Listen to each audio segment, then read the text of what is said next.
USS Harry S. Truman, CVN-75, is one of the mainstays of the United States Navy. USS Truman is classified as part of the 8th aircraft carrier of the Nimitz class, which is known for its high combat capability and endurance. This nuclear aircraft carrier has a length of 333 meters. USS Truman is also equipped with advanced combat technology, including a spacious deck that can accommodate dozens of fighter planes. The USS Harry S. Truman is named after President Harry S. Truman, who served from 1945 to 1953. USS Harry S. Truman has been a famous figure in various strategic military missions since it was inaugurated in 1998. USS Harry S. Truman specifications. Type: nuclear aircraft carrier. Width: 76 meters. Displacement: about 97,000 tons. Length: about 333 meters. Speed: more than 30 knots. Test power: powered by two A4W nuclear reactors, which gives it the ability to operate indefinitely depending on conventional fuel.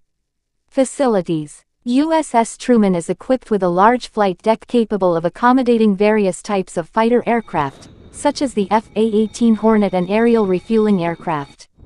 In addition, this ship also has a below-deck hangar for aircraft maintenance and facilities for more than 5,000 personnel function and role. This aircraft carrier functions as a command and control center for the fighter aircraft fleet and surveillance aircraft. The USS Harry S. Truman has played a role in many major military operations, including in the Middle East, and a vital role in patrolling the United States military presence in international waters. Its main advantage lies in its ability to launch and support aircraft for long periods without having to return to port. History and operations. The USS Harry S. Truman was commissioned on July 25, 1998.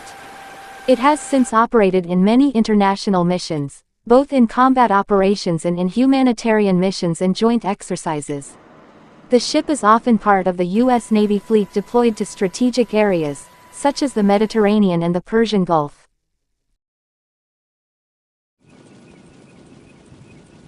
The U.S. Navy aircraft carrier USS Harry S. Truman is back at sea conducting routine operations after about a week of docking in Greece for repairs. The Truman collided with the cargo ship MV Besiktas M in the Mediterranean Sea off Port Said, Egypt earlier this month. The Navy announced today that the Truman is now conducting routine operations in the Mediterranean after departing Souda Bay, Greece yesterday following an emergency repair availability (ERAV). The carrier first arrived in Souda Bay for an ERAV, which was immediately preceded by a more thorough damage assessment, on February 16. The February 12 collision caused damage to multiple sections of the carrier's aft starboard end. Led by the Forward Deployed Regional Maintenance Center (FDRMC), Truman completed a 5-day ERAV at Naval Support Activity (NSA), Souda Bay, Greece, according to a Navy press release. In a collaborative effort, sailors worked closely with FDRMC personnel, Norfolk Naval Shipyard, and local industry partner Theodoropoulos Group to assess the damage, develop a repair plan, and restore the ship's weathertight integrity following the February 12 collision. FDRMC is focused on keeping forward deployed naval forces in the 5th and 6th Fleets ready to serve, maintaining the critical combat readiness of the ship and its sailors, Navy Captain Molly Billy, FDRMC commanding officer, said in a statement. The rapid repair efforts on Truman are a testament to our expeditionary maintenance expertise and the outstanding collaboration with our Norfolk Naval Shipyard teammates and industry partners. The Navy has not released any details about the cost of these repairs or the total damage to Truman in the collision. What additional repairs may be needed and how long it will take to do the work remains unknown. TWZ has requested more information. Our ship remains operationally ready to complete the deployment with the mission and objectives fully demonstrated by the entire crew, Navy Captain Christopher Hill, Truman's commanding officer, said in a statement. We are here launching and recovering aircraft, ready to give hell to them with credible combat power. Also known by his call sign, Chowda, Hill took command of Truman on February 20 after the Navy relieved Captain Dave Snowden, due to a loss of confidence in his ability to command, following the collision.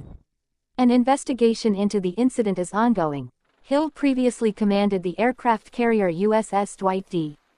Eisenhower during a deployment between November 2023 and June 2024 that included months of intense combat in and around the Red Sea. You can learn more about that cruise in our exclusive interview with Hill.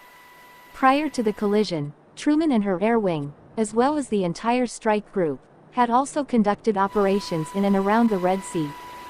Since deploying, Carrier Air Wing CVW-1 has flown more than 5,500 sorties, including 2 self-defense strikes into Houthi-held Yemeni territory and a major force strike against ISIS Somali targets in northeast Somalia coordinated with U.S. Africa Command, according to a Navy release today. The Harry S. Truman Carrier Strike Group continues to provide maritime security and regional stability in support of its component commanders. TWZ has previously highlighted the importance of returning Truman, the only U.S. carrier currently in the region, to station as quickly as possible to avoid major operational impacts. In addition, conducting limited, unannounced repairs in Souda Bay could provide the Navy with useful data to help refine and improve procedures for dealing with battle damage on forward deployed ships. The Navy's current capacity, or lack thereof, to quickly repair battle-damaged ships has been a concern for years, especially in the context of preparing for future high-profile engagements, such as against China in the Pacific. Whatever repairs Truman may still require, the carrier is now back to routine operations.